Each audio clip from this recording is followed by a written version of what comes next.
The biggest lie that Satan has convinced the world of. The biggest lie of it all. Think about this. What do you think the biggest lie is? Out of all the lies that Satan could ever come up with, out of all the lies that Satan has told and will continue to tell, out of everything in the world, what do you think is the biggest lie of them all? You want to know what it is? Think about that. Check this out. The world thinks that it's okay to you do you make yourself happy, and whatever makes you happy you ought to do, and just do what feels good and everything else. And it all boils down to, well, there's no sin. But there's no sin because the devil does not exist. That, my friends, is the biggest lie Satan honestly has convinced you. It isn't that you have no purpose, because you do. And you know this, because everyone has purpose, right? Everyone. You, me, the janitor who cleans the schools, the people who clean the offices, the computer programmers, the farmers, the sheep herders, correction officers, policemen. Everyone has purpose. Everyone does. But Satan has convinced you he doesn't exist. Because he doesn't exist, there's no sin.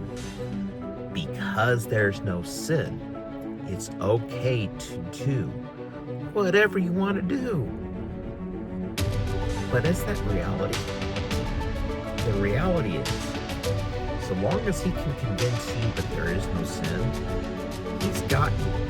He owns you. He has chained you up and tied you down to him, and he's got your soul. And that is going to end in an eternity of just unimaginable torture and pain and suffering. Are you really sure that the devil doesn't exist? Look around the world.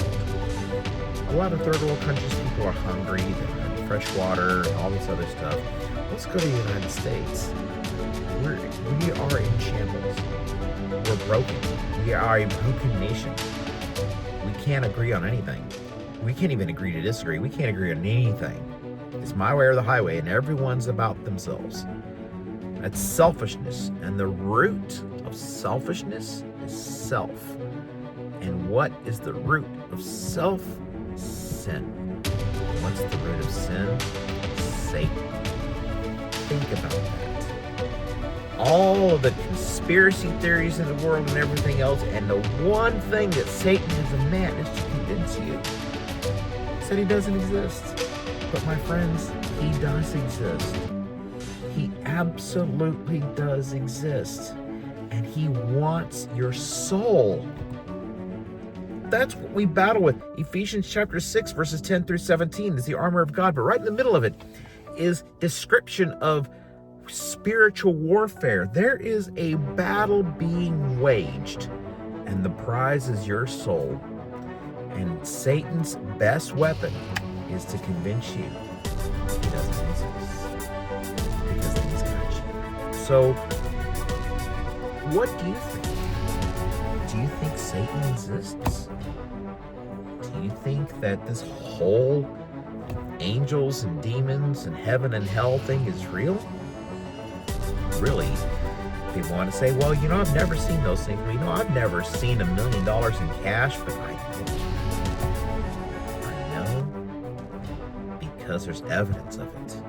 That's what Hebrews chapter 11, verse 1 says, is that faith is the substance of all things hoped for, the evidence of things not seen.